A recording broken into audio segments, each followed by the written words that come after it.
Hello, hello, hello. Let me turn down my volume on. I've got the Lucid Motors live stream and playing in the background. I have that audio ready to go. You'll hear it here, but I'm cutting that back. So, thank you for watching. Hello, hello, hello. This is Warren Redlich. We are here for the Lucid Motors. I just got to make this quieter. We're here for the Lucid Motors earnings call. The call should start in about 20 minutes. I have a lot of details to share with you. This is right here is the window where the earnings call should be playing. I heard them working on it before, so they're working on it. So there's a bunch of details to show you here. The big news, let me just get the big news out of the way first. The big news to get out of the way is, number one, they claim, and I think they're probably not lying, that they delivered 125 cars before the end of the year. I had running bets with a couple of people where I predicted that they would not deliver 100 cars. I could argue, well, you delivered 100 cars, but they weren't working, because there were a lot of problems with the first 100 or so, or even 200 cars they delivered. They just had 200 vehicles recalled. So did they really deliver 100 cars if they didn't work, if cruise control didn't work? There's a couple of issues there. And thanks everyone for being in the chat. I'm seeing a whole bunch of people in the chat. Can't see yet how many people are watching. Let's see. Viewer active. How do I see this? I got to look at this for a second just to see. Oh, 123 people watching right now. Okay, great. So, then the other issue is that they weren't really working, and then we don't know how many of the vehicles were delivered to Lucid insiders. How many? We know one was delivered to Eric Bach, who's the VP of engineering. We know one that was delivered to Andrew Laveris, who's the chairman of the board of Lucid Motors. We don't know how many of the deliveries were not really customer deliveries, but were actually employee deliveries. So, DeBooster, I'm not sure I won the bet. I'm not convinced I won the bet. I would say it was a close call, and I probably lost the bet. Just to be clear, they're claiming 125 customer deliveries. Did they really deliver 125 cars to customers? Does Eric Bach count? Were they really working cars? I can quibble about those things. I'll just say it looks like I lost that bet, and I'll accept that I lost that bet. I don't think there was any money at stake. I think it was an honor bet, but if I owe somebody $5 or $20 or something like that, let me know, and I'll get you a check. Now, I definitely know that a lot of the vehicles were delivered to genuine customers. There were probably people who were investors as well, but I think they were genuine customers that they were delivered to. So the bigger news is that they pulled back. So number one, they had said they were going to deliver 577 cars, and they delivered 125. So they're well short of what they said they were going to deliver. My numbers show 204 people watching, but 210, whatever. It doesn't matter. I'm sure this will grow over time. We'll have a decent audience.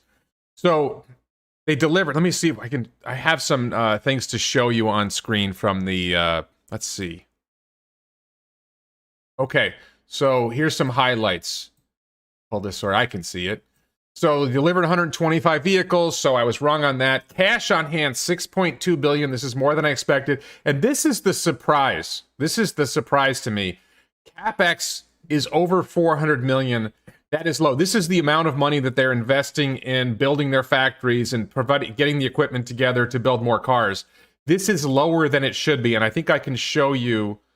Let me see if I can find it. Here. This is the actual number that they did. $421 million net cash used in investing activities. I believe this is their Capex number. And if you look at the SPAC, I don't know if I have it handy. Do I have the... Let's see if I can find it. The SPAC projection for... When they did their SPAC merger, they were projecting spending like $800 million on Capex in 21, and they only spent $400 million on Capex in 2021. So they spent a lot less money. I guess I'm not going to bother trying to pull it up. So they spent less. This is a company that's trying to grow fast. This is a company that has $6.2 billion in cash, and they didn't spend it. They're not spending the money and you spend the money on Capex in order to achieve growth. So if you don't have the growth, what's going on? A couple other details about their 125 deliveries. This is from the press release.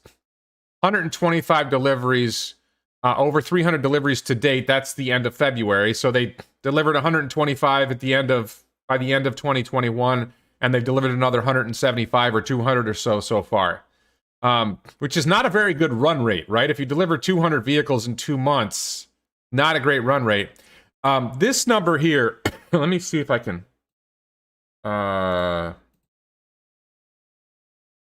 This number here, 25,000 registrations for estimated potential revenues of 2.4 billion.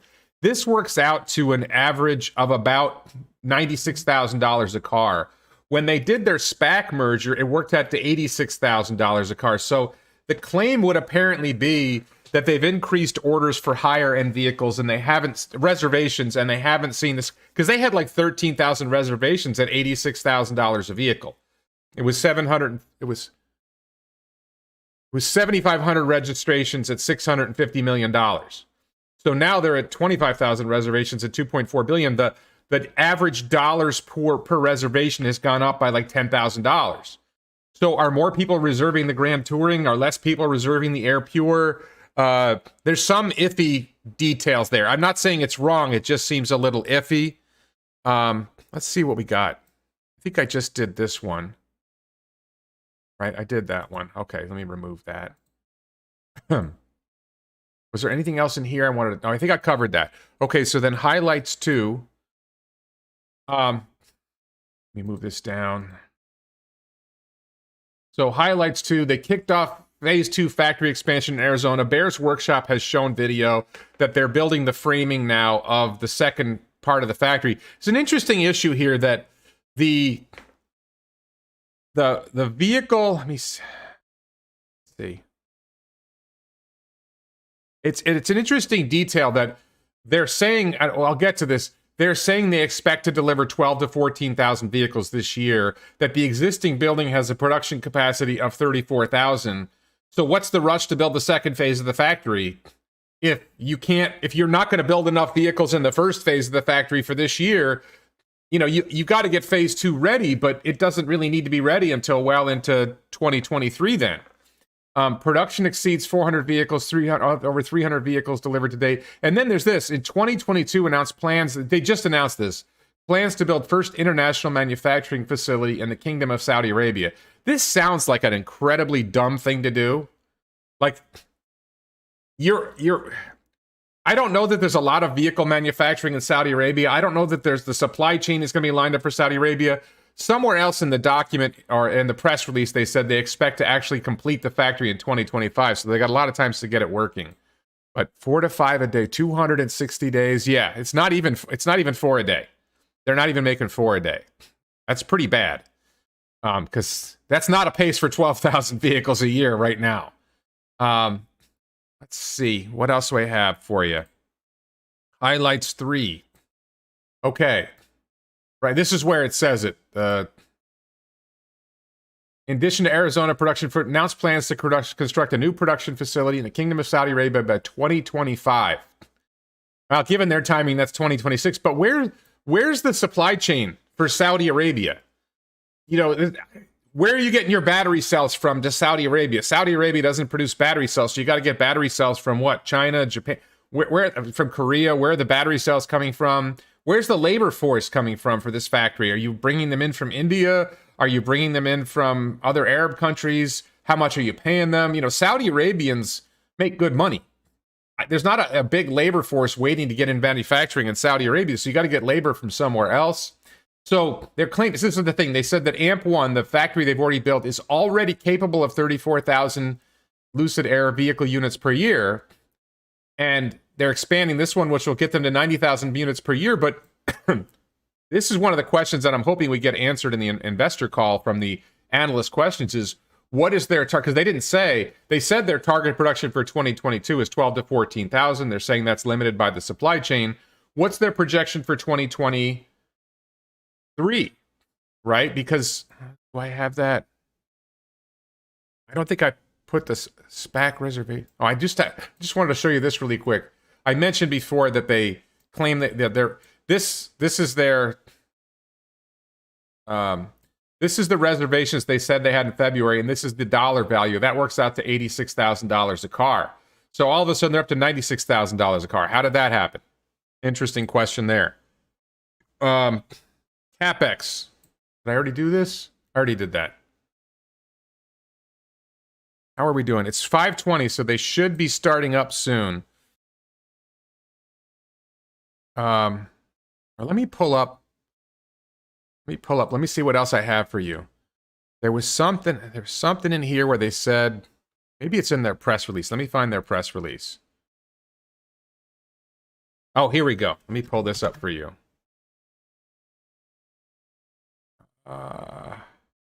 Take me a second to show this to you.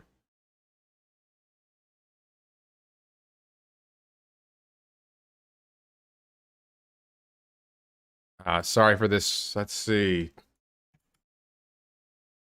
Come on, I can't type now. Okay, let me get back to my screen here. So, it must be. Here we go. This is where they say they're going to produce. You can see in the highlighted section. They're doing the expansion. They're going to build new manufacturing in Saudi Arabia. Cited supply constraints and a continued focus on quality alongside an updated outlook for its 2022 production of Lucid Air to a range of 12,000 to 14,000 vehicles. So in the SPAC merger, they projected 20,000 vehicles in 2022. So they've pulled back on their projection. And look, here's practical reality. If they're making 4 vehicles a day, that's 1,200 a year. So at what point did they succeed in ramping production of these vehicles?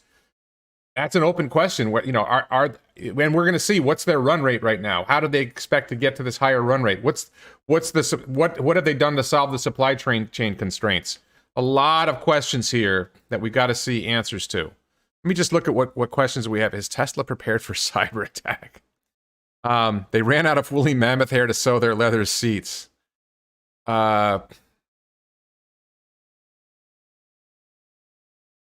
Okay, so we're to refresh for people who are watching here. We are waiting for Lucid to start their earnings call. It should be at 5:30, but Tesla starts its earnings calls late. I wouldn't be surprised if Lucid doesn't start their earnings calls late. But so this point about if they're only going to make 12 to 14,000 in 2022, then they're going to have a lot less revenue in 2022 than they projected in their SPAC merger. And if that delay in production continues to 2023, 2024, 2025, then it takes longer for them to get to profitability. In their SPAC merger, they don't get to profitability until like 2025, 2026.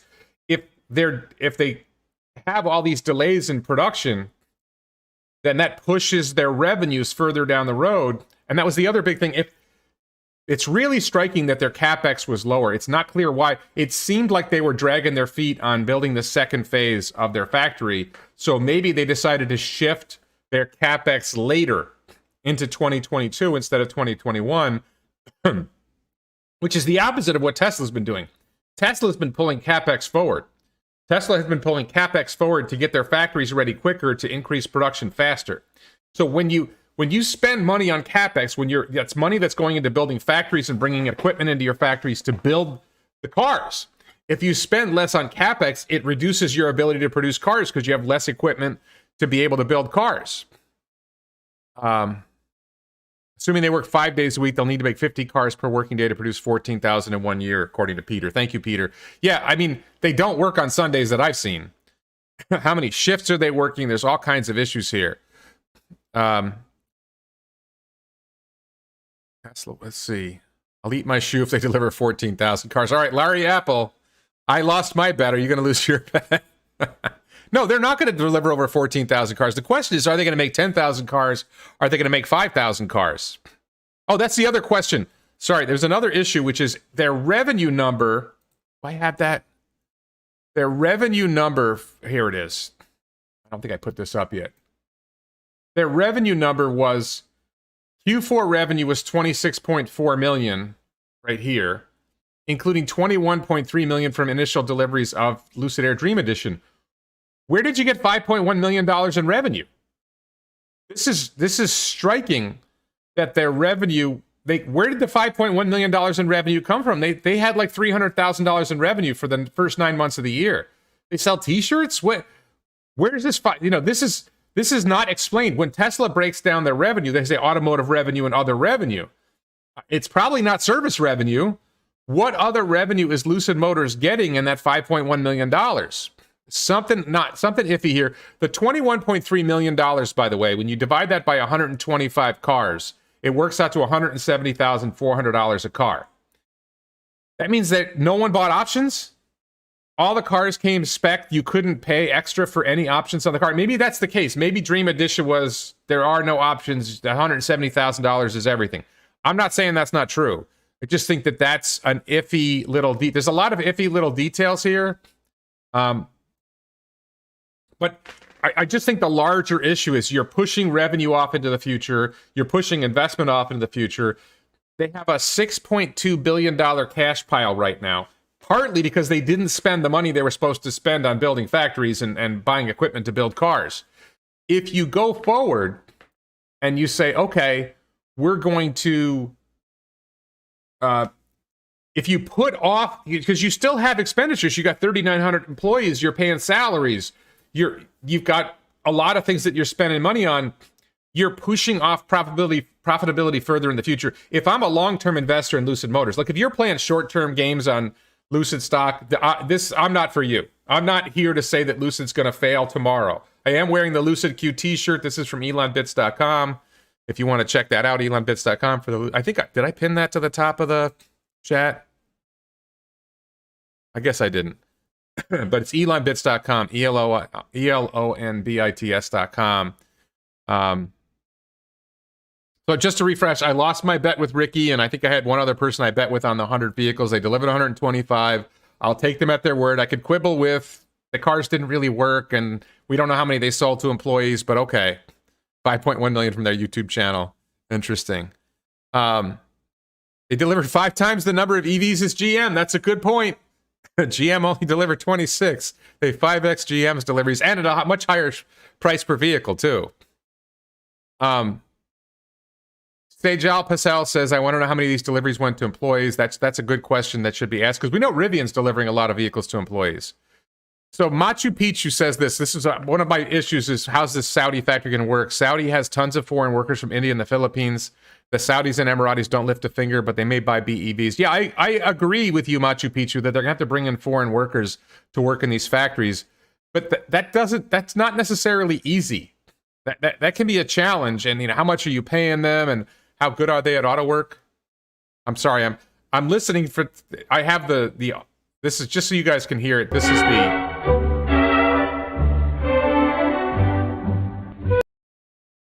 So, I'm waiting for the earnings call to actually start.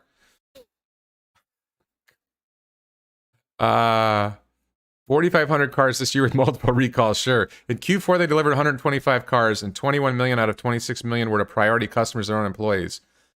So about 30 cars were delivered to non-Lucid people. I don't know the answer to that question. The explanation for where the $5.1 million in revenue is a good question that hopefully an analyst will ask, or maybe they'll explain it. I see 2 minutes until the earnings call starts, but like I said, Tesla always starts their earnings calls late, so I can't complain if they start earnings calls late. I think that's just normal. And Fred Blog says, I don't see any evidence they've progressed beyond effectively hand building their cars. Absolutely, Fred. That's the big question. All right, so let me just see. Blasted worth $1 billion a car. That's, you think about it, they sold 125 cars, and their valuation is what, 40 billion? I don't know, but I heard they're down aftermarket. I don't really worry about aftermarket prices. Benjamin Sanders says, Warren, at what price would you buy Lucid? I don't think I would buy Lucid at any price, because I don't think that they're going to succeed. I think that the fundamental problem with Lucid Motors is they started off with a sedan, a high-end luxury sedan, and I don't see that they can. I don't think they can produce the vehicles in the volume they need in order to make a profit, and I don't think the market is there for that vehicle in order for them to make a profit. Their next vehicle is the Lucid Air Gravity, which is a large SUV. Is that vehicle actually going to be any good? Will anybody buy it? There's a whole bunch of questions there. So Yatin says, are you an idiot or a troll? They're 100. No, Yatin, I said I'm wrong. I was wrong. I lost the bet, Yatin. I lost the bet. They delivered 125. I can quibble about the bet, right? I could quibble about the 125, but I'm conceding I lost the bet. I don't think that's the big issue for the future. Aaron says, will Saudi Arabia Lucid factory have a picture of Jamal Khashoggi on the factory floor to motivate workers? Jamal Khashoggi was allegedly murdered by the Saudis in a consulate. They surely won't go bankrupt with Saudi backing. So this is a question. Mark N raises this question. So they got $6.2 billion in cash pile. They're supposed to be negative cash flow of about $6 billion in 2022 and 2023. And they were supposed to be more negative cash flow in 2021. And it appears they shifted that negative cash flow into 2022 and 2023. So if they should be out of cash by the end of 2023, if not before, depending. But if they keep holding back on spending money, that just pushes off the growth. That means they're in this difficult spot where if they invest the money in building the factories, then they're ready to produce vehicles and achieve growth. But if they know they don't have the supply chain, if they don't have the battery cells, if they don't have the chips, did I cover any wildcard predictions announcements from Lucid? No, I don't think I did. I mean, the wildcard announcement is that they're only going to deliver 12 to 14,000 this year. And I think we can all say, well, okay, you said you were going to deliver 6,000 in 2021. Then you said you were going to deliver 577, an odd number in 2021. And now you actually delivered 125. And your run rate right now is, well, it'd be interesting to see if they say what their run rate is right now. I don't think the cars are crap, Larry Apple. I think what's the battery size? These are all questions that we got to wait. But is the car...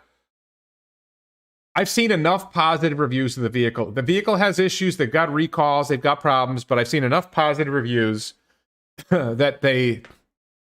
Andy, I'm not sure when I said allegedly. I don't remember saying allegedly, so I don't know how to answer that. I think they had enough positive reviews that the car itself is okay. Does it really have the range that's claimed in real-world driving? If you look at Lucid Motors owner forums, they're not really getting the range that's claimed. You know, if it says 500 miles range, they're really experiencing like 350 miles range in the real world. I don't know. Garib asked me this question. How many cars is Tesla going to produce this year? I think it's 1.8 million to 2 million. We'll see. Watch an episode of Flintstones. You'll see a Lucid. I don't think so. No, I mean, look, we have to concede something, right? They've delivered a car that has persuaded a lot of fairly objective people that they've got 500 miles of range. Okay? Now, did they do it with a 138 kilowatt hour battery pack? We don't know that. Did they do it by tweaking the mechanics of the car to get the 520 miles of range? You know, 118 kilowatt hour pack is a big pack. Did they gear it high so that it would, they may have played games to achieve their 500 miles of range.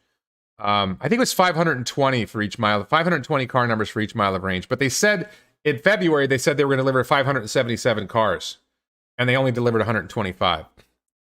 Yeah, the cars are hand built. Whether they can scale, we'll see about that. No, this thing is by not investing the Capex in the factory, that means you're less ready to build the cars in volume. When are they? So I think they're probably started. I think they put off the Capex till Q1 of 2022, and we won't see that until the end of May at the earliest, because they keep delaying their quarterly investor calls. So we're probably going to see a lot of Capex in Q1 of 2022. But you need that to be able to produce the cars in volume. Larry says the car is not a finished product for this kind of money is crap. Is it better than a Wuling? Yeah, it's better than... No, look, there's been some good reviews. There's been some reasonably objective good reviews. There are some people who are getting the car and they're liking the car. There's a lot of criticism. Oh, they are live now? What?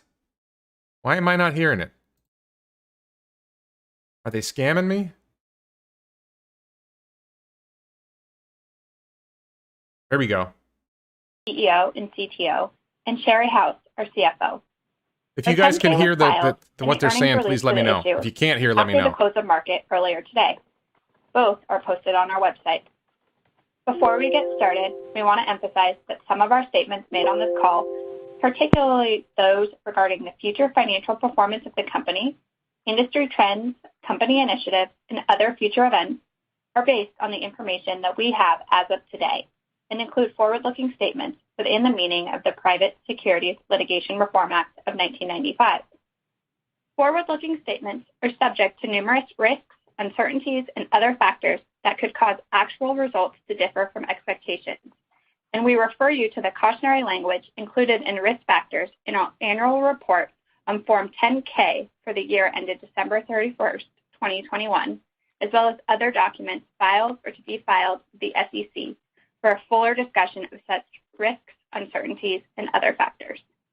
Forward-looking statements made during today's call speak only as of the time they are made, and we are under no obligation and expressly disclaim any obligation to update, alter, or otherwise revise any forward-looking statements, whether as a result of new information, future events, or otherwise, except as required by law. You are cautioned not to place undue reliance on these forward-looking statements. In addition, management will make reference to non-GAAP financial measures during this call. A discussion of why we use non-GAAP financial measures and information regarding a reconciliation of GAAP versus non-GAAP results is currently available in our earnings press release issued earlier this afternoon, as well as in the appendix of our investor deck and available in the investor relations section of our website at ir.lucidmotors.com. And now I'd like to turn the call over to Lucid CEO and CTO, Peter Rawlinson. Peter, please go ahead. A lot of fluff there. Let's see what he says. We're excited to update you on Lucid's tremendous progress in the fourth quarter and for the full year of 2021. During the fourth quarter, we reached a significant milestone for Lucid. We commenced customer deliveries of the world's most advanced EV sedan. As of year-end 2021, this included 125 cars in customers' hands, while we've produced over 400 vehicles in total as of today. And of these, over 300 have now been delivered to customers. We accomplished these deliveries against the backdrop of extraordinary supply chain and supply quality challenges. Indeed, we could have chosen to build faster, but we elected not to sacrifice quality given our unwavering commitment to the highest standards. These first deliveries of Lucid Air validate our mission to inspire the adoption of sustainable energy by designing and building captivating electric vehicles centered around the human experience. While the delivery of our first cohort of cars to consumers is important in its own right, it also represents the first real-world stress testing of a critical part of the customer journey, from reservation to order to production, delivery, and after-sales supports, including the over-the-air updates to the Lucid Air's onboard software. When you step back and think about it, we put both a full EV powertrain and vehicles into production across two separate and distinct factories, which I believe to be the very first time that that's ever been done. So we were able to run two parallel tracks simultaneously in our manufacturing, producing our proprietary powertrain and battery packs at one site, and then fully assembling the car a little way down the road at our AMP factory. An extraordinary achievement. And having worked through all of this, we are more confident than ever that we're building a quality foundation on which we can scale our business and build long-term growth. Starting and beginning to ramp production was a significant step in moving from concept to reality and delivering on our mission to create a future where there is no longer an artificial choice between doing great things and doing the right thing. The initial feedback from customers and third parties has been resoundingly positive. So many customers are saying that their Lucid Air is the best car that they have ever driven and praise the quality of the build, enjoying the engaging, dynamic driving experience, whilst also relishing the luxurious interior ambiance. At the time of our last call, Lucid Air had just been named Motor Trend's 2022 Car of the Year. Since then, we've continued to rack up industry accolades. We were named Best New Car to Buy in 2022 by Green Car Reports, the 2022 Luxury Green Car of the Year by Green Car Journal, and Motor Week 2022 Driver's Choice Award for the best EV. The EPA has officially certified the Lucid Air Dream Edition with the longest range of any EV at 520 miles. And subsequent to the end of the quarter, Inside EVs conducted a real-world driving test to validate our 500-mile range at a steady 70 miles per hour. I encourage you to take a look at their coverage, which is posted online. In addition, we have the fastest charging EV available today, independently verified to be capable of charging 300 miles in just 22 minutes. And as I recently told the New York Times, we've replaced range anxiety with range confidence. Now, on that note, I do want to emphasize a point which has been all too long overlooked here. Our transformative range and efficiency are as much due to our in-house software as our in-house hardware. We truly are becoming as much a software company as a hardware company. And I believe our efficiency in miles per kilowatt hour is an appropriate and valid metric for this. Now, these metrics reinforce that our powertrain is the most efficient in the market, in the real world, and in customers' hands. And this is a critical point. Our in-house technology, enabling more miles from a smaller battery size, will allow us to shrink pack sizes for future products whilst maintaining a highly competitive range. And this is particularly advantageous for the Lucid Air Pure variant. All of this is translating to significant demand for our products. As of today, we had over 25,000 reservations for Lucid Air, representing a 47% increase from our 17,000 reservations in mid-November. Our reservation book represents a healthy mix across our products, from our higher-end trims through to our Pure model. The Lucid Air Dream Edition was heavily oversubscribed and is completely sold out. We continue to see strong demand across our highest performance product tiers. And actually, we're considering how best to address this demand. We are gratified that customers recognize the exceptional quality of our cars with their industry-leading, independently certified range, exceptional performance and handling, and unmatched efficiency. To address the rising demand for our products, we are actively working to expand our manufacturing facility in Arizona, AMP1. This is an imperative for us. Increased production capacity is essential to drive mass electrification and meet customer appetite for our vehicles. We continue to make good progress on the addition of 2.85 million square feet of manufacturing capacity as part of Phase 2, and Sherry will provide further details. And as we discuss ramping up our manufacturing footprint, today we are also excited to announce plans for a new factory in Saudi Arabia, our first international production facility. Lucid estimates that the selection of KSA as the location of its first international manufacturing plant may result in financial benefits to Lucid of up to $3.4 billion over 15 years. This facility will be a world-class manufacturing center with the ability to produce up to 150,000 vehicles annually at full capacity.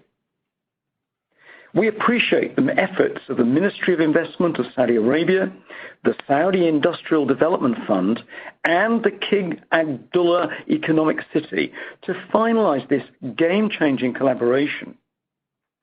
We are thrilled that this collaboration will allow us to introduce the world's most advanced electric vehicles to more people and additional markets in the coming years, and also enables us to further our shared ambition to transform the economy of the KSA to sustainable transportation and energy.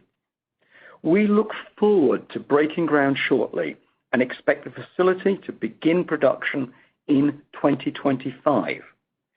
In the more immediate term, like many manufacturers, our production has been and indeed continues to be impacted by supply chain challenges. As you saw from our press release today, we have updated our 2022 production outlook for Lucid Air to a range of 12,000 to 14,000 vehicles. As a vertically integrated company, our technology and engineering foundation gives us significant advantages. We have control over both software and hardware, and the proprietary powertrain and battery pack technology have been holistically designed for scalability of automated manufacturing. And because we have a clean sheet approach, without the constraints of managing a legacy internal combustion-based business, we've been able to pivot and adapt quickly if availability of certain components is disruptive. As an example, we have been able to manage the chip shortage in partnership with our suppliers. The supply chain issues that we're experiencing from factors including component shortages, our insistence on the highest quality parts, and logistics issues. In some cases, the pandemic meant that our teams could not visit our suppliers in person to ensure alignment on engineering specifications and tooling. As travel has opened back up, our supplier quality teams have been able to address many of these issues. I will note that these issues are impacting only a handful of our approximately 250 suppliers and are not affecting critical single source or dual source components like semiconductors or batteries.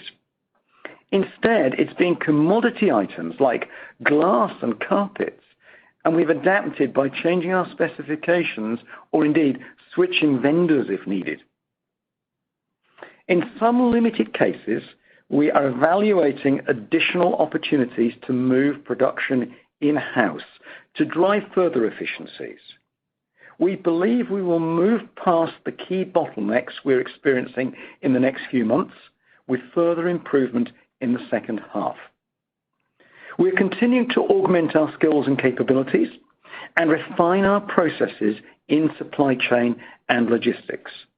As a startup, our priority is to gain efficiency and improve as we scale.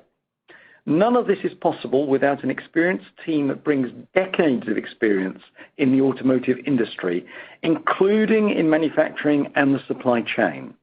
Indeed, we recently added Ralph Jacobs, a veteran of Audi and Volkswagen, as Vice President of Program Management to help spearhead our launch efforts alongside our existing leadership team.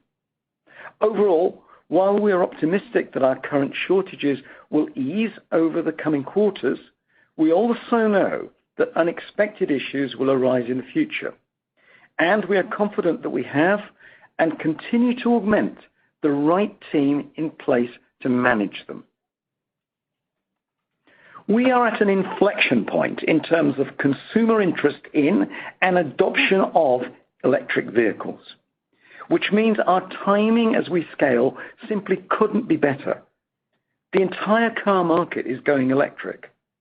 One need not look further than the 6 Super Bowl ads for electric vehicles to know that the tide has turned. Whether it's Bentley planning to be all EV by 2030, GM and Renault Nissan investing significant sums to build EV capacities over the next few years, or Volvo's effort to become the first all-electric legacy automaker. We've started where they're all heading, and I like our odds. As we put the first Lucid Air Dream Edition cars into customers' hands, we're at the forefront of one of the most significant transitions in mobility in generations. Now, not all EVs are equal. Our technology supports the greatest efficiency, as well as the roomiest interior for an exterior footprint of our size. And with the growing interest in EVs, the opportunity is enormous. And we are well positioned to target an expanding global market in the years ahead. We are attracting all types of consumers, not just luxury, traditional car buyers, but also early EV adopters, consumers seeking performance, and consumers focused on sustainability. I hope you'll stop by one of our studios to see our products up close and learn more, if indeed you haven't already. As we look ahead, we are continuing to expand our retail footprint, with our first studios in Europe and Middle East planned to open later this year. In addition, we're making progress in the development of new models, such as our Gravity SUV. We continue to experience earnest interest in Gravity, and our ambition is to make Gravity as outstanding as our first product in the sedan category. We now expect Gravity production to begin in the first half of 2024, which will help ensure it meets our commitment to high quality standards. This will also provide us additional time to implement learnings and best practices from our Air launch. I continue to personally oversee the engineering development of Gravity, and I'm becoming increasingly excited by its sheer disruptive potential. In closing, I'm confident we have the right combination of technology, people, products, and funding to continue to break new ground in the large and growing market for electric vehicles. We have a significant cash position and a strong balance sheet to support the scaling of our business and to capture the tremendous growth ahead. We have great confidence that our technology will lead the industry in development of new products that will redefine consumers' expectations of EVs. 2021 was a great year for Lucid, and at the same time, we're only getting started. While I certainly have been frustrated by the supply chain and logistics setbacks that we've experienced, our conviction and proof points in what we can accomplish has never been greater. I'm incredibly proud of our team and everything that we've achieved to date. And with that, let me turn it over to Sherry for an update on our financials. Sherry. Just to be clear, he didn't say much interesting there. Today I'll share our Q4 and full year results, which demonstrate the progress in our business model and conviction in our future opportunities.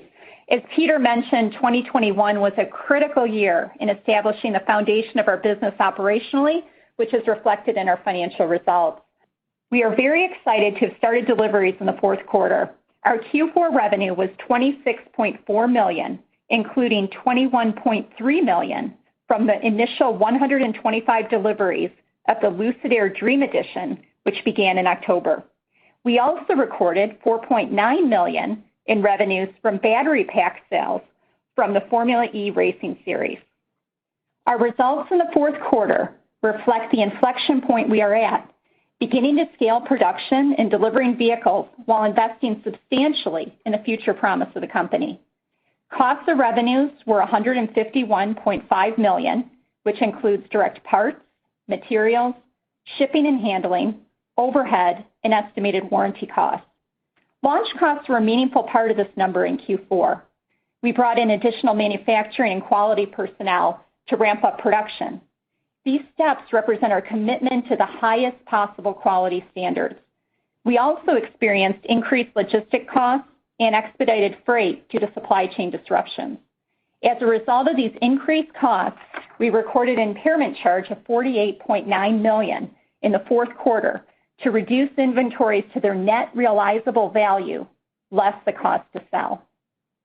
In 2022, as we continue to ramp production, we expect increased freight and overhead will result in impairment charges that could negatively impact cost of sales, though this impact should lessen over time. As an item further down in the P&L, we also incurred on December 31st a $583 million non-cash expense related to the mark-to-market gain on private warrants. Our R&D costs in 2021 totaled $750 million, which was in line with our expectations. These efforts have focused primarily on the development of the battery and powertrain technology, the Lucid Air, Project Gravity, and future generations of our electric vehicles. We will continue to invest in our technology leadership.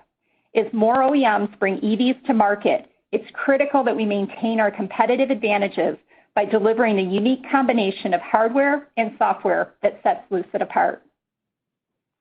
Our Q4 SG&A costs of $197 million were comprised in part of expenses related to growing our retail studio and service network, along with investment to build out our global e-commerce platforms, IT, and other G&A systems.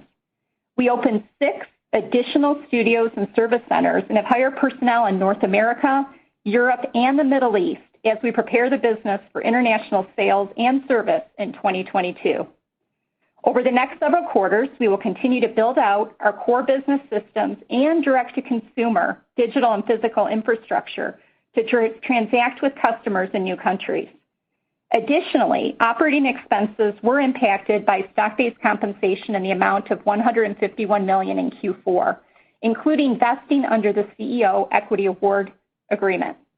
We expect that additional shares will vest under the CEO Equity Award Agreement in early March. We've also strengthened our leadership team with key hires in accounting and finance.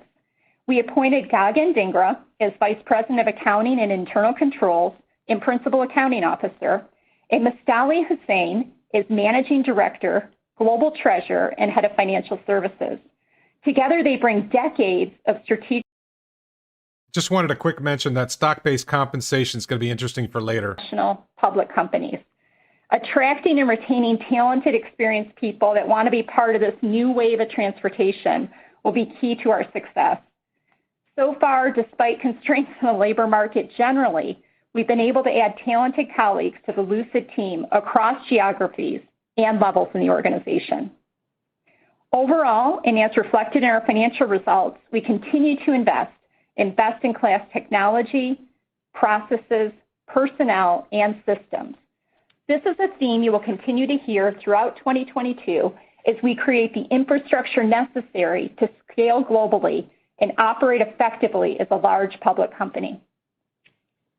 As we prioritize scaling our business, we've executed strongly against our strategic objectives, setting the stage for another growth surge in 2022 commensurate with the increasing demand for the Lucid Air. As you heard from Peter, we successfully produced 400 vehicles and delivered approximately 300 cars to our customers, and our total reservations have increased to over 25,000 as of today. We've received multiple prestigious third-party accolades, as well as great feedback from customers who've received their cars. We continue to see strong demand for our premium products. In fact, the demand for Grand Touring at $139,000 is even higher than our lower-priced Touring model. We also have seen increasing reservations for the Lucid Air Pure Trim level, which we are targeting at a price point of less than $70,000 for consumers in the U.S. after the impact of tax incentives. With our reservations reflecting estimated revenues of more than $2.4 billion, we're accelerating our plans for growth as quickly as possible. Our retail footprint grew significantly in 2021, and we reached our goal of opening 20 studios and service centers by the end of the year, with additional new locations planned for 2022. In addition, we're seeing strong progress to increase our total capacity from 34,000 units to 90,000 units, with the Phase 2 expansion of AMP-1 in Arizona coming online in late 2023. Phase 2, which is an additional 2.85 million square feet, will include an in-factory logistics center, on-site stamping facility, and the relocation of our powertrain center to AMP1 from another location in Arizona, thereby helping to speed the assembly of finished goods and improve our overall efficiency. In addition to the groundbreaking announcement we made today about our plans to build a new manufacturing facility, we continue to explore additional sites in China and possibilities in Europe. All of these efforts underscore our global ambitions and reflect the interest we are seeing for our products around the world. As mentioned by Peter, we are managing through supply chain challenges that you've heard about at numerous companies across industries this earnings season. At Lucid, we have the right experience and resources to help mitigate these issues. In some cases, we're buying ahead to reduce the risk of part shortages. This will be a use of cash in the coming year, as some items now require more than a year's lead time. In situations when suppliers have not been able to deliver, there are multiple options to resolve these issues, and we've executed on all of them as needed to effectively deal with the current situation, including collaborating with existing suppliers to improve throughput and quality, switching suppliers if we deem that's the best approach and necessary enhancements cannot be executed to our satisfaction, and bringing the manufacturing in-house. Our holistic approach is a key competitive advantage, and when AMP1 Phase 2 comes online, it will allow us to become even more nimble in the quarters ahead. As we consider Lucid's global market opportunity, the strength of our balance sheet is a leading asset. Building upon our successful listing on NASDAQ, we issued $2 billion in green convertible bonds in December. We were also selected to the NASDAQ 100 in December. As a result of our successful fundraising initiatives in 2021, we ended the year with over $6.2 billion of cash on hand, which ensures we are funded well into 2023. We have multiple options for additional funding to further solidify our position, which will enable us to continue to be opportunistic in the market. Balance sheet strength and financial discipline are central to our approach as we build our infrastructure and execute on the massive opportunity ahead. In all, we invested $421 million in Capex in 2021, and these foundational investments will help deliver on the promise of electrification. All in, with everything we've accomplished recently, we have the elements in place to execute successfully on our plans, the core pillars for future scalability and growth. Now turning to guidance. We're updating our outlook for 2022 production to a range of 12,000 to 14,000 vehicles. This projection represents our best estimate as we analyze our relationship with our suppliers and where the bottlenecks still exist in the supply chain, as well as our own internal plans to improve logistics. We expect to remain supply chain constrained in select parts of the business in the coming months and project improvement in the second half of the year. As we look at our operating expenses for the year, we expect to continue to see investment in our vehicle programs, as well as investment in our retail operations, planning, and business support functions. We will also be supporting our entry into the European and Middle East markets during 2022. We anticipate capital expenditures in the range of $2 billion in 2022, which includes investment to support our manufacturing facilities and associated machinery, tooling, and equipment, and retail network and service development, both domestically and internationally, as well as software and technology investments.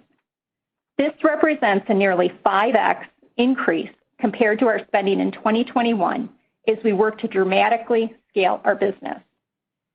We are considering other accelerations and opportunistic projects and will act on them as they make sense during the year. We remain committed to our business model of starting with the production of higher trim products before moving to other tiers. With this in mind, we will be starting production of Pure later this year, which will lead to higher volumes and scaling. In closing, we are still in the early innings of the electric vehicle revolution and believe that we are well positioned to emerge as one of the winners. We're confident that we have the right technology, people, products, and funding trajectory to succeed. In just a moment, Peter will make some final comments and begin the Q&A portion of today's call. Today's Q&A will feature questions fielded from some of our retail investors with the aid of the Say Technologies platform, consistent with our commitment in November to introduce a mechanism to include questions from this important part of our shareholder base. We're excited to address those questions here. With that, I'd like to turn the call back to Peter. Thank you. Thank you, Sherry.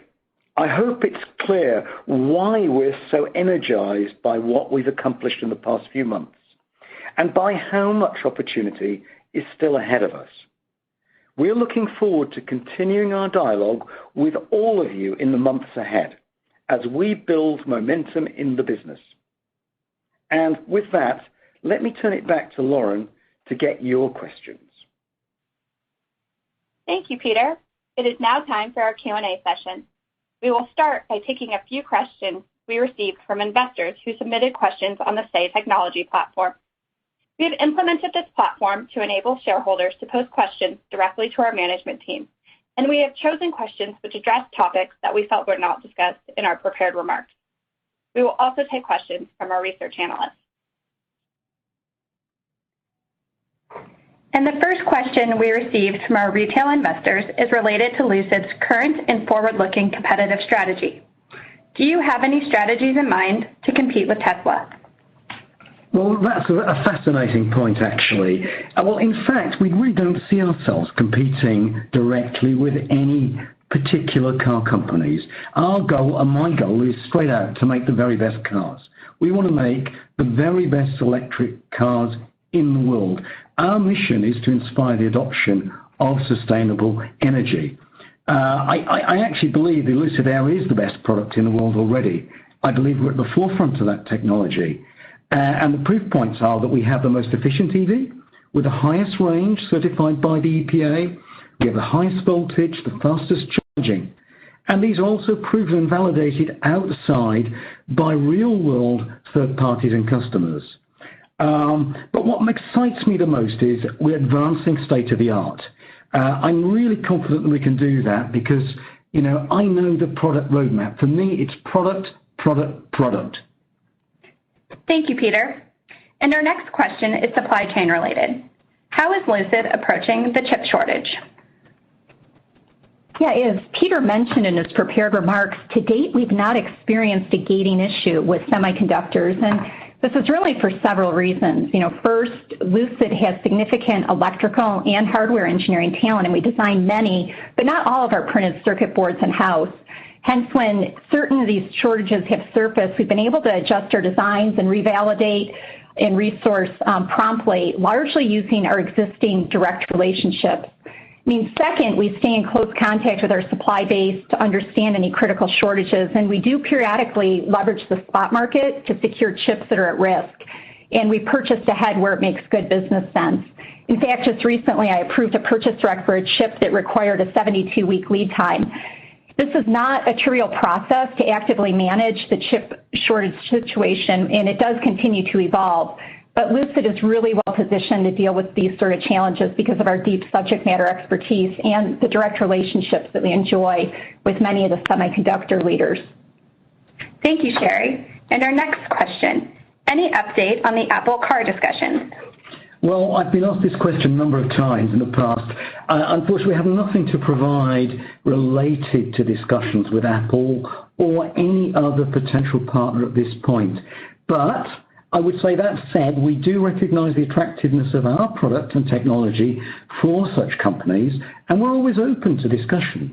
I think our efficiency, our connectivity, the sensor suite are significant points of attraction for such partnerships in the autonomous vehicle space, or as it relates to other in-cabin monetization opportunities.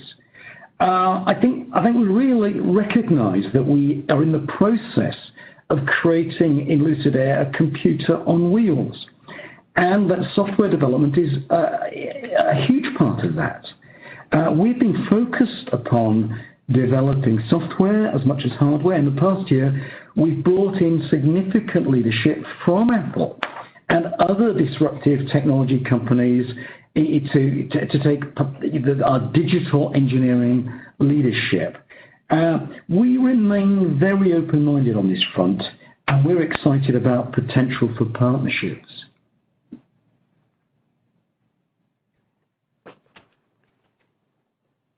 Thank you. We remain open-minded on this front and are excited about potential for partnership. I will now take a question from John Murphy with Bank of America. Your line is open.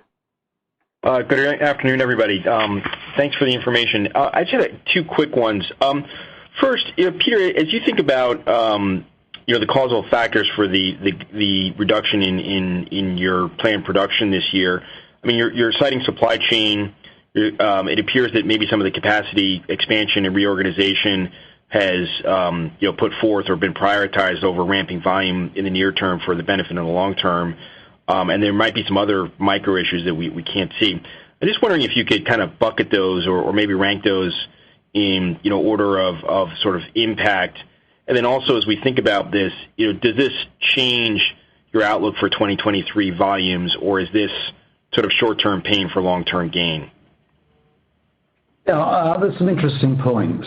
I mean, first of all, I would say that we have been primarily constrained. We've got about 250 suppliers worldwide, notionally about 3,000 parts.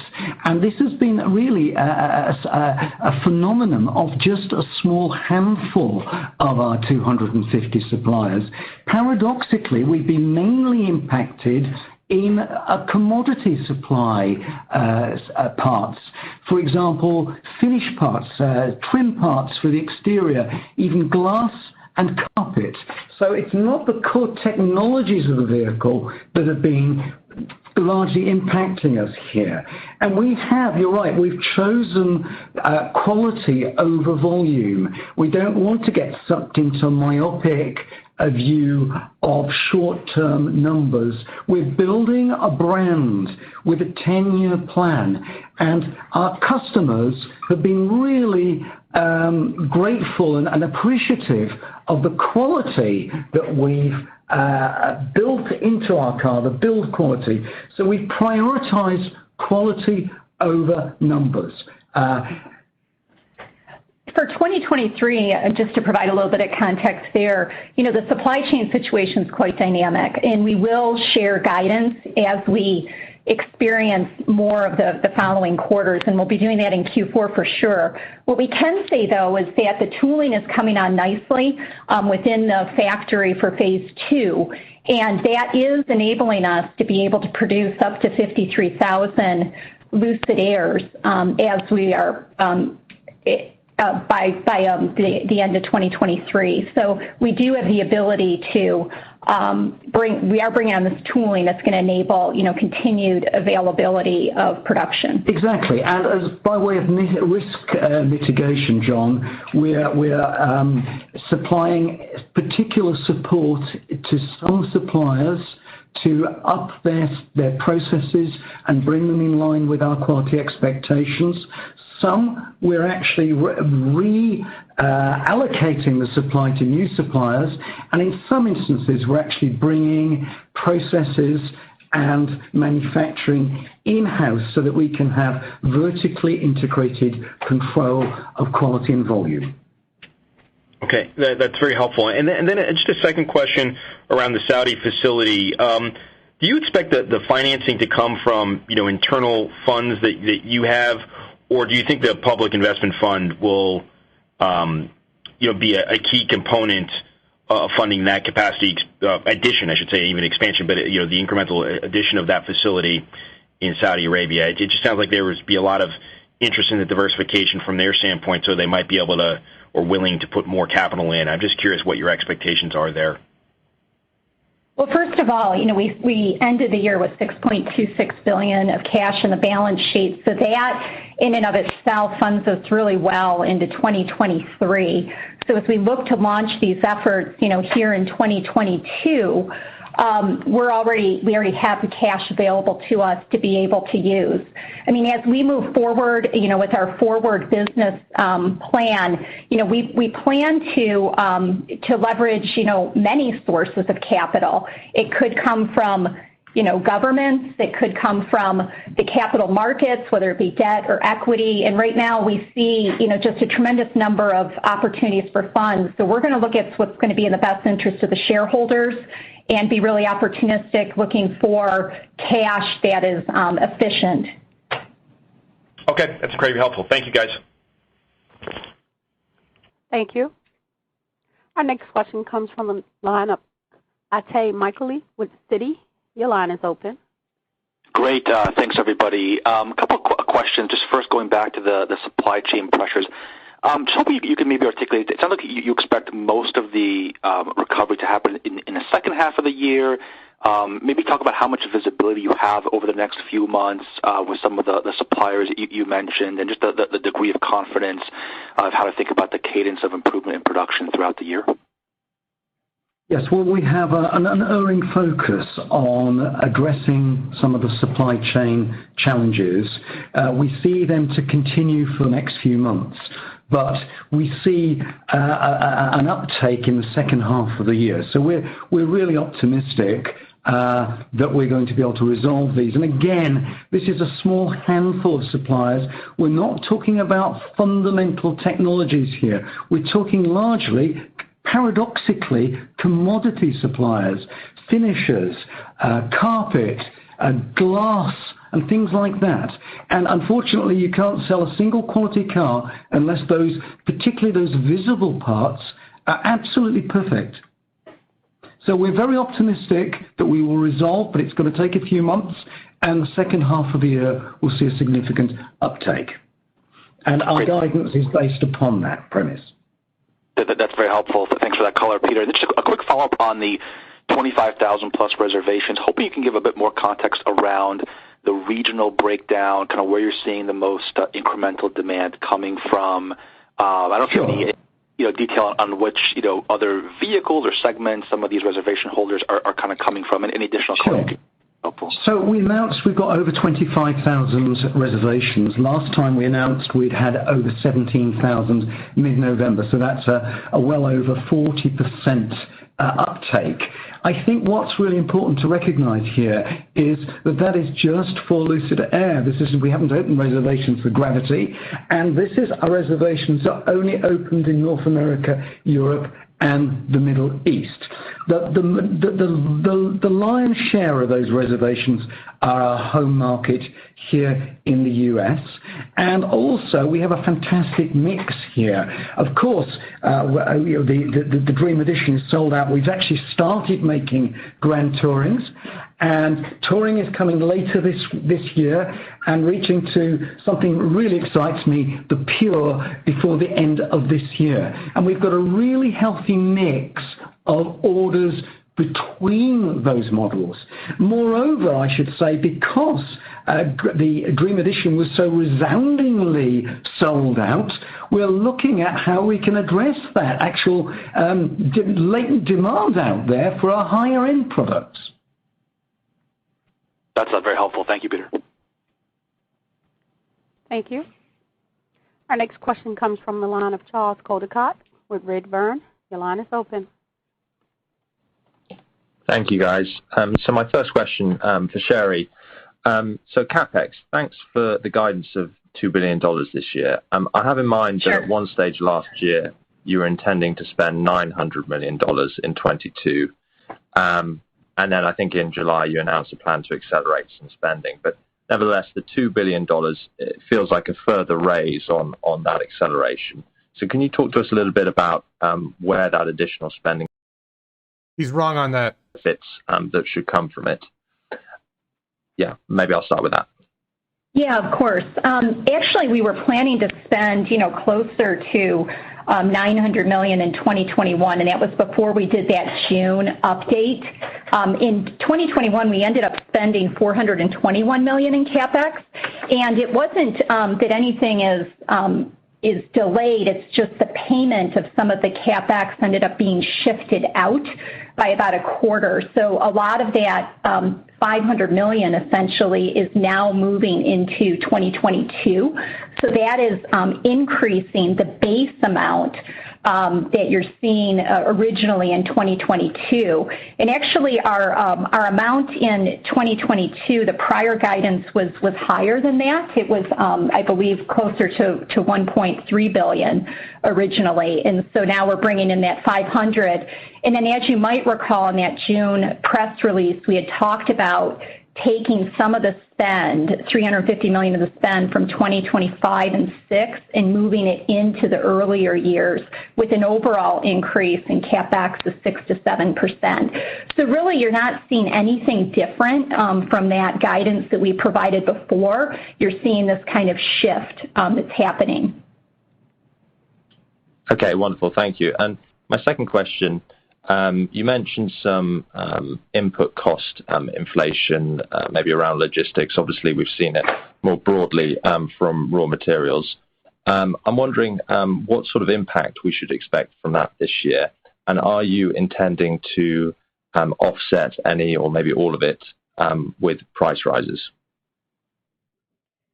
Yeah, like many of the OEMs right now, we are definitely studying price and making sure that the value that we're providing, to the customers makes sense in the context of the price that we're charging. And there may be opportunity there, and that's something we're going to continue to study over the future quarters, potentially to offset some of these increases, but also it just may make good business sense. So more to come on that. We're analyzing it. On the cost side, we do see this continuing logistics cost increases, both in air as well as land, and and sea. And so part of what we're trying to do, as we're starting to stabilize and moving out of some of the early launch, is to move more of our parts from air to sea, which will bring down some of our costs. But despite our actions there, the costs are high regardless. So we are planning, to still see these high costs throughout 2022, and we do expect that is going to result in a negative gross margin for us, through 2022, due to these impacts, these supply chain and logistic issues, and it's just going to end up attaching itself to the inventory costs, which is going to cause, we anticipate, further impairment charges within the cost of goods sold. But we do see that lessening as the year goes by, and we're taking lots of mitigating actions. As I mentioned, things like that are overseas components, moving them from air to sea, and we're looking at getting early analysis on some of the shipping channels that we have, looking at how we can aggregate shipments. So lots of actions are in the works there. Great, thank you. Thank you. Our next question comes from the line of Ali Fradri with Guggenheim Partners. Your line is open. Great. Good afternoon. Thanks for taking my questions. First, just a quick clarification on the Air production ramp. When do you expect to finish the Dream Edition deliveries and start delivering the Grand Touring trim? Well, we've actually started delivering the Grand Touring already. And as soon as we're able to secure sufficient parts of sufficient quality, we will complete delivery to our customers of Dream Edition. And that can't happen soon enough for me. Great. Thank you, Peter. And then on the Gravity SUV production launch now being expected in 2024 versus 2023 prior, can you provide us a bit more color on why you're pushing out the launch at this point? I think, is there anything specific you'd highlight that makes you feel like it's going to take longer to get the SUV out of the door, since it does seem like most of the supply chain issues impacting production now should be transitory? Yeah, exactly. So I just want to make it a better product. I'm really excited with the way it's developing. It's just going to be awesome. It's taken a few twists and turns in its development to make it even better than we'd anticipated. So I'm super pumped, and I think it deserves just a little bit longer. We also want to, integrate a lot of the learnings of productionization from Lucid Air into that program, have that healthy feedback loop of integrating those learnings. We're going to have a transformative SUV, which is going to embody the core Lucid DNA, product DNA, the space concept, and more compact on the outside, more space, more practicality, more luxury on the inside. And we're going to have an ultra-high efficiency SUV, which nobody's ever done before. Thank you, Peter.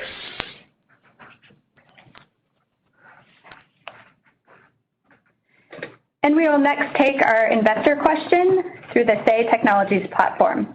What's the future plan in terms of expanding sales and charging stations?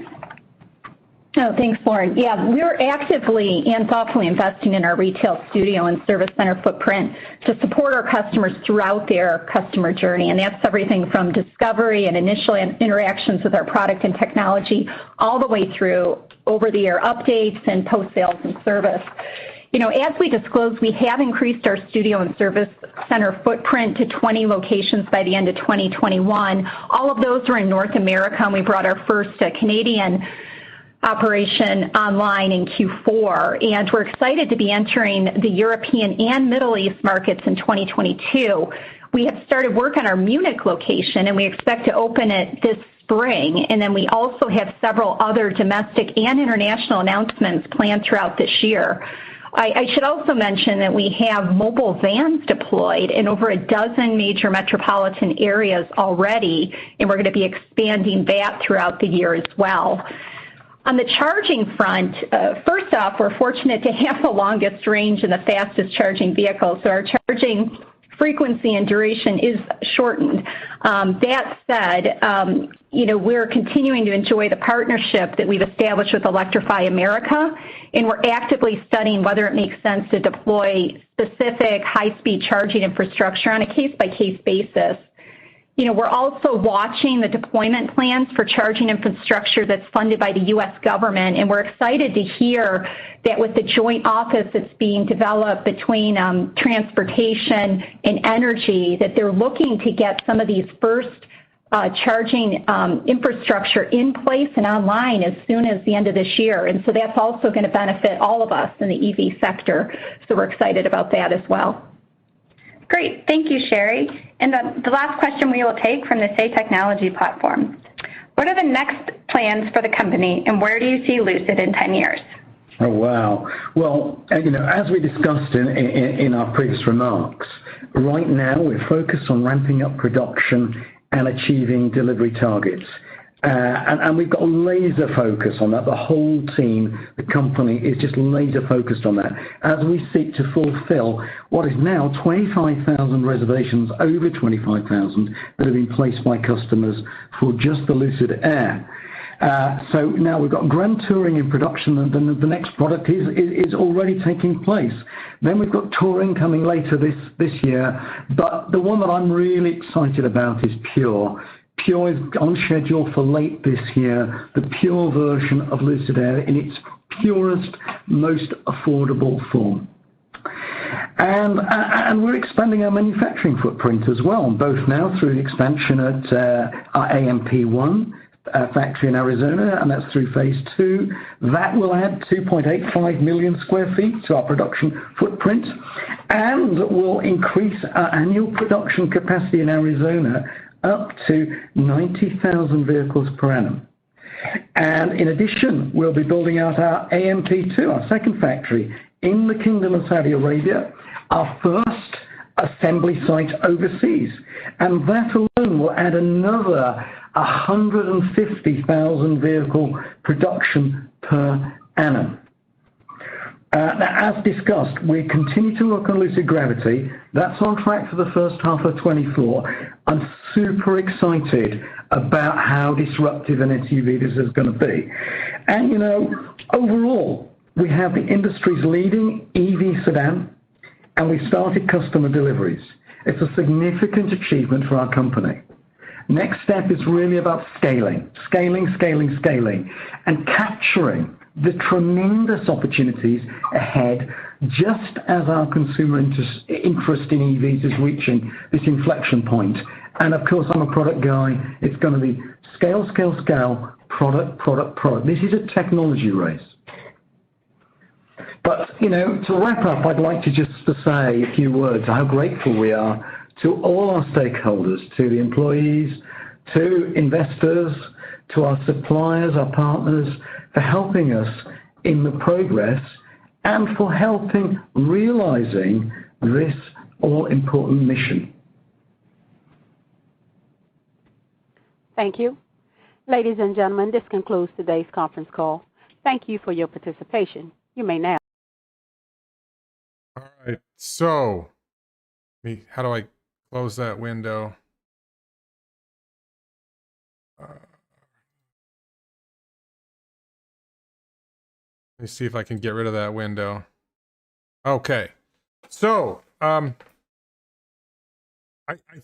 don't think I see a lot of negative comments in the a lot of negative comments, and you're not wrong. I think there's, it sounds like they took Capex from the first thing that I noticed was they took Capex from 2021 and pushed it into 2022. And she made some comment about it. The Capex wasn't delayed. It was just the payment was delayed, something like that. I don't know. I'm a little dubious on that because we saw them pushing dirt around for the second phase of the factory for 6 months. And then all of a sudden, when the new year hit, they actually started really doing work. So I think they put off the Capex from 20. And that's not necessarily stupid. If you haven't figured out how to make the cars yet, and you don't have the demand yet, and don't have the supply yet, maybe you don't want to build the factories yet because you don't have everything you need. Okay, so what did we learn from this investor call, from the actual conversation? Number one, there was this question. They had $26.4 million in revenue. Only $21.3 million was from the cars. So there was this question, what was the other $5.1 million? Apparently, they booked $4.9 million in revenue by selling battery packs to Formula E racing. I find that odd because I don't think they saw. Why didn't they have that revenue last year? I don't remember seeing that revenue before.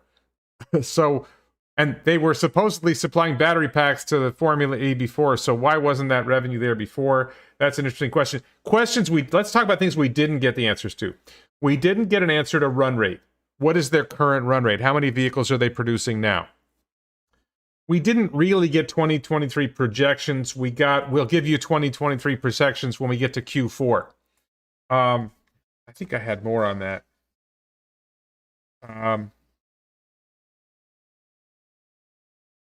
I should say, the other thing is they talked about supply chain, like supply chain's a problem for the first half of the year, but they expect supply chain to resolve for the second half of the year, which to me is an excuse to justify having low production in Q1 and Q2. So if they're gunning for 12,000 vehicles, let's say for 2022, it sounds like they're expecting to produce 8 to 10,000 of them in the second half of the year, and that gives them the excuse of only producing maybe 2,000 or 3,000 cars in the first half of the year. So, yes, this is the Lucid Q shirt. This is the Lucid's going to go bankrupt shirt. That is correct. You can buy it at elonbits.com. The best Lucid is no Lucid. No. So we didn't really get 2023 projections. Remember, if you go back to the SPAC merger, they gave us projections for 2023. They gave us projections for 2026 in the SPAC merger documents. So now all of a sudden, they're giving projections for 2022. They can't project 2023 when they used to project 2026. So that's an issue. There's something confusing there. Their Capex plans, I think they gave some color to that. They're planning to do Capex of $2 billion this year. I think that's roughly in the ballpark. As I look back at the SPAC merger document, I think that's roughly in the ballpark of what they planned. When you take the shift of Capex that didn't happen in 2021 and you shift it to 2022, okay. Yeah. Oh, no. I don't know who Fired Up Phil is. Look, I'm openly critical of Lucid Motors, but no, there's negative comments in the chat. I'm trying to moderate the negative comments in the chat and say, hey, it wasn't quite as bad as it sounded. Let's be fair. Other detail that stuck out, cash burn. They didn't really lay out what their cash burn's going to be, and the question wasn't really asked, because there was this question in the previous earnings call: when are you going to need to raise capital? How are you going to raise capital? They said they were going to do a bond issue. They actually did the bond issue, so that's all done. But if they got $6.2 billion in cash and their cash burn is, let's say, $3 billion a year, then they're going to be out of cash by the end of 2023. So what are their plans to get over that cash burn problem? And we don't have an answer to that. It wasn't asked. If they're increasing their Capex for 2022 because they're shifting it from 2021, then their cash burn should be higher for 2022. And they're not going to get the revenue they said they were going to get for 2022 because they're only going to deliver 12 to 14,000 vehicles instead of 20,000 vehicles. So you lose, let's say, 8,000 vehicles times $100,000. That's $800 million in revenue they're not getting. I think if I got the numbers right, that's $800 million in revenue they're not getting. So their cash burn is even worse. So when did they run out of money? How are they going to finance the company if they run out of money? Are they counting on the Saudis to backstop them? Are they counting on capital markets to supply capital as needed? We'll see. Just really quick, Rivian has like $16 billion in their cash pile, so they're much better prepared for bad times. Okay. Another thing that stood out to me that now we have to wait for the SEC filing, $151 million in stock compensation, including the CEO package. So what did Lucid do in 2021 for the CEO to earn additional stock compensation? They didn't deliver the cars they said they were going to deliver. They didn't deliver the revenue they said they were going to deliver. They didn't deliver the earnings. Their earnings were less. What was the success in 2021? Because he's saying it was a great year. It was a terrible year. What was the success in 2021 that led him to earn stock compensation? What's the pay package? How is this stock-based compensation package laid out? Because they underperformed their projections, right? They had the SPAC merger said we're going to deliver 577 cars. Was the stock-based compensation from back when they said they were going to deliver 6,000 cars in 2021? They massively underperformed in 2021 what they said they were going to do. So how do they justify giving him stock-based compensation when they didn't achieve the goals that they set forth? That's a really, really interesting problem for them. Okay. Guidance 12 to 14. Yeah, I touched on this. They're projecting slow first half of the year, growth second half of the year. So they're not ramping. He said later that they're focused on ramping and delivering, but they're not going to ramp until the second half of the year, is the way it sounded to me. So there's a lot of issues there. Covered the Capex. He said they're going to deliver the Air Pure by the end of this year.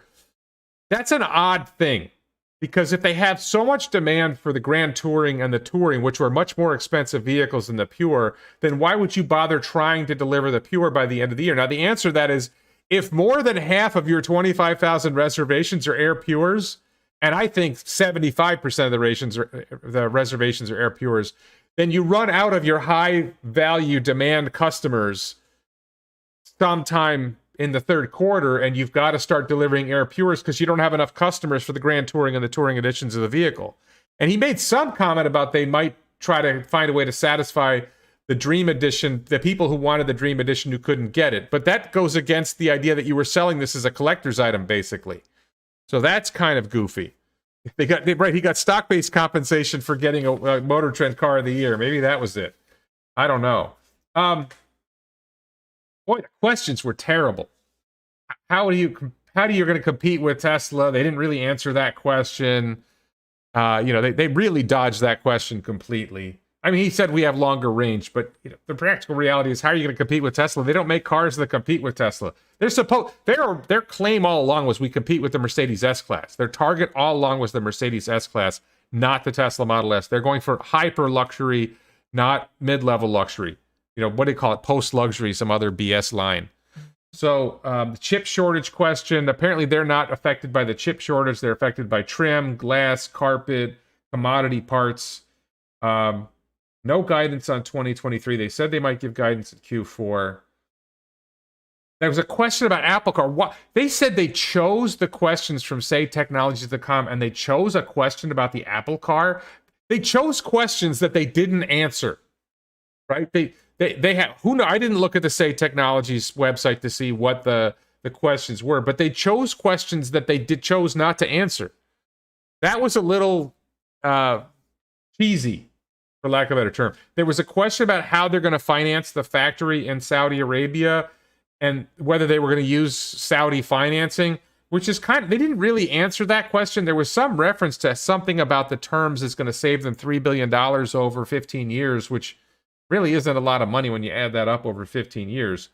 But Sherry's the CFO. She did not really give a straight answer to that question. She just sort of said, we have $6.2 billion in cash, and we'll look at various ways of financing the factory. That Tesla financed the Shanghai Gigafactory, at least in part, with loans from the city of Shanghai or some economic development entity within China or Shanghai.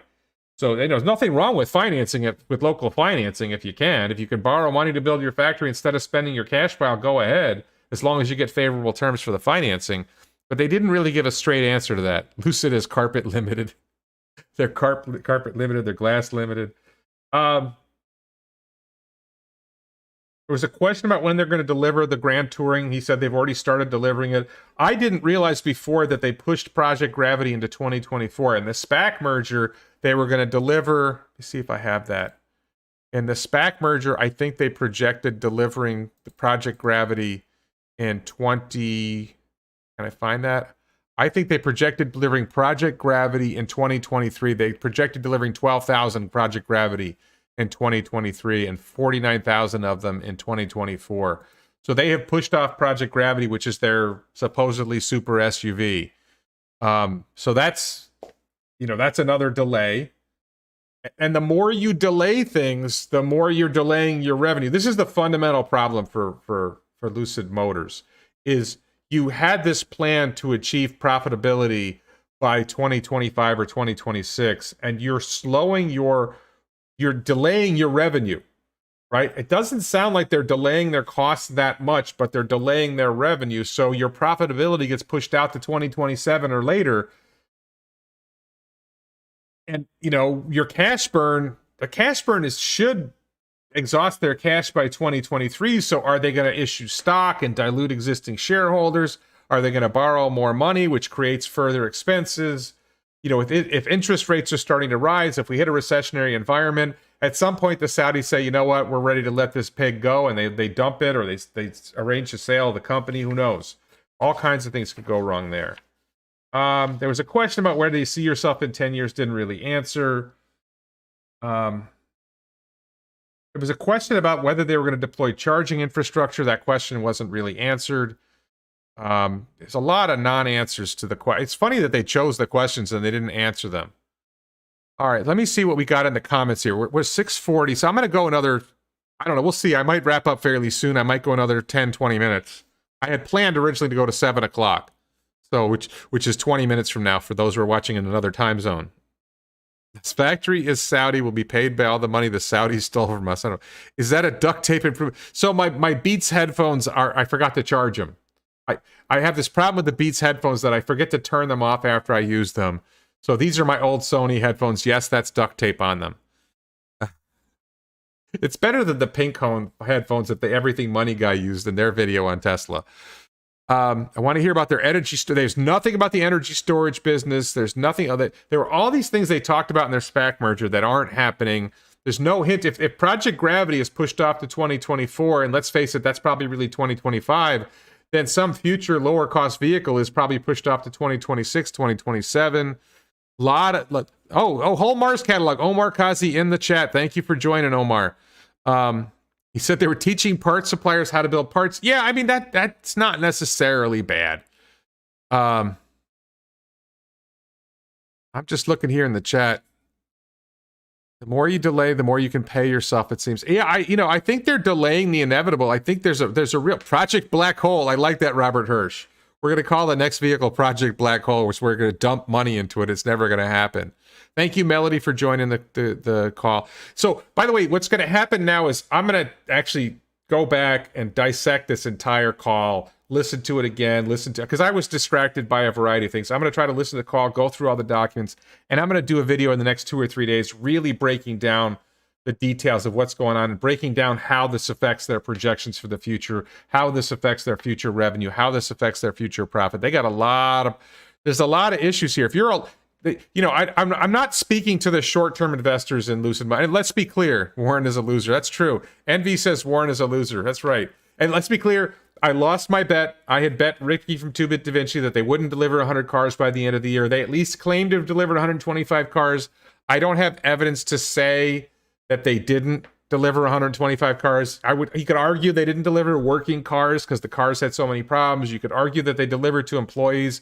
And nobody asked the question how many of the 125 deliveries were to employees. That was a big miss. That was a big miss by the analysts. None of the analysts asked the question how many of the 125 deliveries were to employees or board members or others. No, I'm going to listen to it again because I'm going to cover this. Let's see. Did they mention the Lucid bot yet? Yeah, there's no Lucid bot. How come there's no Lucid bot? How can they keep claiming they're more efficient when they're between 0.26 kilowatt? They're claiming they're getting 4.6 miles per kilowatt hour. I think the challenge on Lucid's range is what are people experiencing in the real world? This is a criticism of any EV maker is, are you really getting the same range as you're claiming? If you go to the Lucid Motors customer forums, I'm seeing reports that 500 miles is turning into 350. But, you have similar criticisms of Tesla that you don't really necessarily get the claimed range all the time.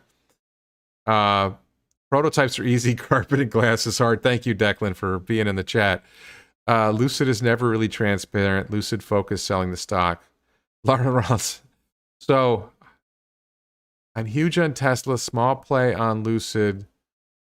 Do I sell? Oh, so I just want to be clear. So there's short-term investors who are looking to, catch the, buy on the dip and sell on a peak or whatever. I have no comment on that type of stuff. My big question is long-term, how does this all add up? They've got the factory they've built and the factory they're building gets them to 90,000 production capacity. I don't know, I think they said they did 53,000 production capacity by the end of 23. So ultimately, they get to 90,000 production capacity by the end of 24, and the Saudi factory is 150,000 vehicle production capacity, so by the end of 2025, they've got 240,000 production capacity. And then there's the question, is there enough of a market for 250,000 vehicles at $100,000 a pop? We don't. Or like beat up. No, this isn't the Beat. This is a Sony headset. The Beats are here. My Beats are here. They're a little beat up too, actually. But the Beat, I forgot to charge my Beats, and I decided I didn't want to plug the power in at the same time, so I screwed that up. I don't really like the Beats are annoying because I don't like headphones you have to charge because you forget to turn them off when you're done using them. Or I forget to turn them off when I'm done using them. 125. So yeah, I think this is a big question, right? The biggest thing that I saw here was they started with the excuses for the first half of the year. So they get off the hook on Q1 and Q2 when they underperform, right? That when they underperform, when they deliver 1,000 vehicles in Q1 and 2,000 vehicles in Q2, which puts them on a pace for like 10,000 vehicles for the year, they could say, yeah, but we're going to deliver more in the second half. And then they have some other excuse for the second half and they deliver 5,000 cars for 2022. They got a lot of challenges here. Now, I think there's this question, so I am very, very critical of Lucid Motors. I find them to be non-transparent and dishonest. So there isn't enough glass carpet for 12,000 cars this year. So that's good comment there, Scott. So, you have to decide at some point, have they become honest? Because they were not honest before. They were way off on their projections before. So are their projections going to be more honest? Do they really have a shot of making 12,000 vehicles in 2022? Now they basically said, hey, we're not, that would be 3,000 a quarter, right? So they've already said they're not going to deliver 3,000 a quarter in the first two quarters. So maybe it's 500 in Q1 and 2,000 in Q2, or 1,000 and 2,000 or 2,500, but they're not going to get to a 3,000 run rate until Q3. So do they hit so they've really given themselves a lot of excuses to say, well, we're not going to finish ramping until Q3 and Q4. And then, of course, if they disappoint in Q3 and Q4, they just come up with another excuse.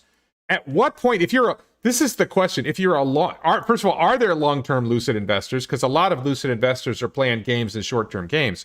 If you are a long-term investor, at what point do you say, wow, they're really not going to deliver what they said? And if they're not going to get to profitability to 2027 or 2028, at what point do you say there's too much risk here? There's too much risk. And if they're not going to achieve volume manufacturing, real volume of manufacturing, if they're going to do 12 to 14,000 this year and their previous projection was 49,000 for 2023, they're very clearly not going to do more than 30,000 in 2023. So they just keep putting off their growth. 30,000 vehicles, Tesla makes that in like a week. By 2023, Tesla's making 30,000 vehicles in a week, right? So you just become irrelevant to the EV story. I mean, they're better than GM, right? 125 versus 26. But there's just a lot of... So anyway, let me just... I think I'm going to wrap it here. We got a good audience, but I'm going to wrap it here. Here's the thing. So in the next 2 or 3 days, I hope to go through the slide deck from this presentation, the SPAC merger, the Q3. I already have the Q3 thing. I have all this queued up on my computer. I'm going to go through all of this, and I'm going to try to figure out how does what they said they were going to do match up with what they're doing now, with what they say they're going to do in the future, and where does this leave them in terms of profitability by 2025, 26, 27, 28, and then. By the way, Monster Sound, I got the Beats headphones for free through there was an education deal on buying a laptop for my daughter, and a $300 set of Beats were thrown in. So I got the Beats for basically free. I think there was a discount on the MacBook Air I bought for my daughter, and they threw in the Beats. So it was a particularly good deal. So I agree, Beats are normally expensive, but I basically got them for free on it with a discount on a MacBook. So I don't care. They're okay. They sound fine. I'm not using them for listening to high-end music. I use them for things like this. So that, as long as I can hear, it's okay. Do I think Rivian is starting to look reasonably valued? No, Rivian is not looking... Well, I don't really look at Rivian that closely yet, but I don't think they're reasonably valued because are they producing cars in volume yet? No, not that I've seen. We still have this question about the Lucid Air battery pack. Are we going to find out is Sandy Munro going to tear one down? Are we going to find out, is it 118 kilowatt hours? Is it 120 kilowatt hours? Is it 138 kilowatt hours? We'll see what the truth is on the battery pack.